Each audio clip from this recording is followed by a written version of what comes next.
Welcome to my channel. ఈరోజు మనము నరదిష్టి నివారణకు ఇంటికి ఏ రోజు కలబంద కట్టుకోవాలి అనే విషయం గురించి తెలుసుకుందాం. కలబందలో 33,000 కోట్ల మంది దేవతలు నివసిస్తుంటారు. కలబందను సోమవారం రోజు ఇంటికి తీసుకువచ్చి శుభ్రంగా కడిగి పసుపు పూసి బొట్లు పెట్టి ధూపం చూపించి కర్పూర హారతిచ్చి పూజా మందిరంలో ఉంచాలి.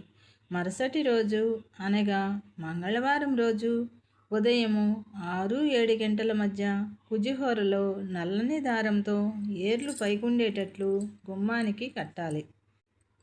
ఈ విధంగా చేయటం వల్ల దుష్ట శక్తులు ఇంట్లోకి రాకుండా అడ్డుకుంటుంది. నరదిష్టి నివారణ జరుగుతుంది. కలబంద మొక్క ఎన్ని రోజులు నీళ్లు లేకపోయినా ఎండిపోకుండా ఉంటుంది.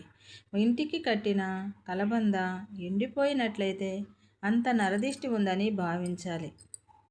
ప్రతి ఇంట్లో ఈ మొక్కను తప్పనిసరిగా పెంచుకోవచ్చు. Thanks for watching.